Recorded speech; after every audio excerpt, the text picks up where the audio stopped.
నమస్తే, welcome to the truth. నేను పవన్. ఇక చెవిరెడ్డి ఏదైతే విదేశాలకు పారిపోయేందుకు ప్లాన్ చేశారనే వార్తనైతే చాలా హల్చల్ చేస్తున్నటువంటి పరిస్థితి. బెంగళూరు ఎయిర్పోర్ట్ నుంచి ఆయన విదేశాలకు వెళ్ళాలనే ప్రయత్నం కూడా చేసినట్టుగా తెలుస్తోంది. ముఖ్యంగా దీనికి సంబంధించి కూడా ఆయన ఏదైతే చెవిరెడ్డికి మనం చూసాం, నో పర్మిషన్ అని కూడా ఆయనకు వచ్చింది. అంటే గతంలో మనం చూడొచ్చు, ఆయనకు సంబంధించి కూడా లుకౌట్ నోటీసులు కావచ్చు, ఇవన్నీ కూడా ఇచ్చినటువంటి పరిస్థితులు.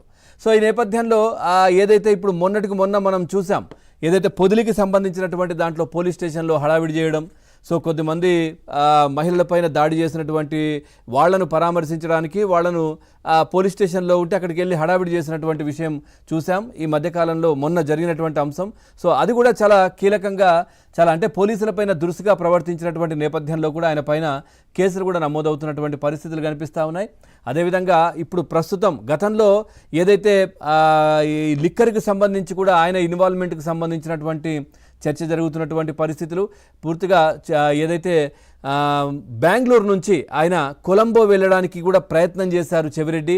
సో ఈ నేపథ్యంలో ఆయనకు లుకౌట్ నోటీసులు ఉండడంతో ఎయిర్పోర్ట్లో ఆయనను పోలీసులు కూడా అదుపులోకి తీసుకున్నటువంటి పరిస్థితి కనిపించింది. తాజాగా పోలీసులను ఏదైతే ఇందాక మనం అనుకుంటున్నట్టుగా చెవిరెడ్డి భాస్కర్ రెడ్డి బెదిరించడం, వరుస కేసులు కూడా ఆయన పైన నమోదవ్వడంతో పూర్తిగా ఆయన విదేశాలకు వెళ్ళిపోదాము అనే ప్లాన్ ఏమైనా చేసినట్టుగా దీంట్లో అర్థమవుతోంది. ఎందుకంటే జరుగుతున్న పరిణామాలు లిక్కర్కు సంబంధించి కావచ్చు, ఈ కేసులు ఏవైతే ఉన్నాయో వీళ్ళంతా ఇష్టానుసారంగా పోలీసులపైన మాట్లాడడం, పోలీసులను టార్గెట్ చేసినట్టుగా వాళ్ళతో ఇబ్బందులకు గురి చేయడం మనం చూసాం. గతంలో అంబటి కావచ్చు, లేదంటే విడుదల రజని కావచ్చు, లేదంటే ఇప్పుడు ఈ చెవిరెడ్డి భాస్కర్ రెడ్డి కావచ్చు, వీళ్ళందరూ పోలీసులపైన ఇష్టానుసారంగా ఏదైతే జగన్మోహన్ రెడ్డి గతంలో పోలీసులు ఎక్కడున్నా కానీ, సప్త సముద్రాల అవతలున్నా కానీ లాక్కొచ్చి వాళ్ళను ఎట్లాంటి శిక్షలు వేస్తామో ఇంకా చూస్తారు మీరు అనే విధంగా ఆయన మాట్లాడడం, లేదంటే బట్టలు కూడా తీసి నిలబెడతామని చెప్పడం, ఆ తర్వాత వాళ్ళతో రౌడీలకు అంటే జగన్మోహన్ రెడ్డికి సంబంధించిన బ్యాచ్ ఉంటుంది కదా,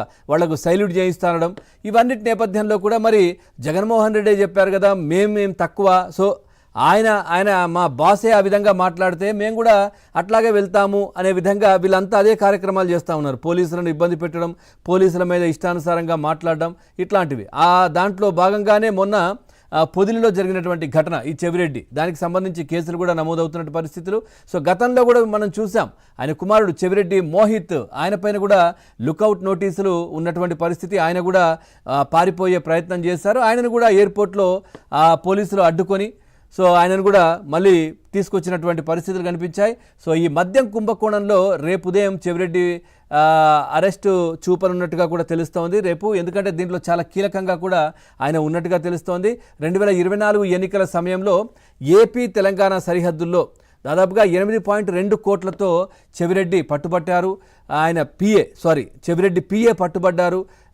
మద్యం ముడుపులకు సంబంధించి కూడా దీంట్లో ఇక్కడి నుంచి ఏదైతే హైదరాబాద్ నుంచి అక్కడికి తరలిస్తున్నారు అని సిట్ దర్యాప్తులో కూడా తేలుతున్న నేపథ్యంలో కూడా ఆ డబ్బంతా ఈ మద్యం ముడుపులే అని బయటకు వస్తున్నటువంటి నేపథ్యంలో కూడా ఇవన్నీ కూడా మరి చాలా కీలకంగా మారిపోయాయి. సో అన్నీ ఒక్కొక్కటిగా తీగలాగుతున్నటువంటి పరిస్థితులు కాబట్టి పారిపోయే ప్రయత్నం చెవిరెడ్డి చేస్తున్నటువంటి పరిస్థితి మనం చూస్తూ ఉన్నాం. ఓవరాల్గా అసలు ఏం జరుగుతోంది, దీనికి సంబంధించి కూడా కర్త కర్మ క్రియ, గతంలో ఈ మద్యానికి సంబంధించి కూడా రాజ్ కసిరెడ్డి అనుకున్నారు, ఆ తర్వాత మిథున్ రెడ్డి కూడా ఇప్పుడు ఆయన ఇన్వాల్వ్మెంట్ కూడా బయటపడుతూ ఉంది. అదేవిధంగా అందరూ దీంట్లో చాలా కింగ్ పింగ్ ఏదైతే ఆయన కూడా ఉన్నారు, ఆయన పేరు కూడా బయటకు వచ్చే అవకాశాలు ఉన్నట్టుగా తెలుస్తోంది.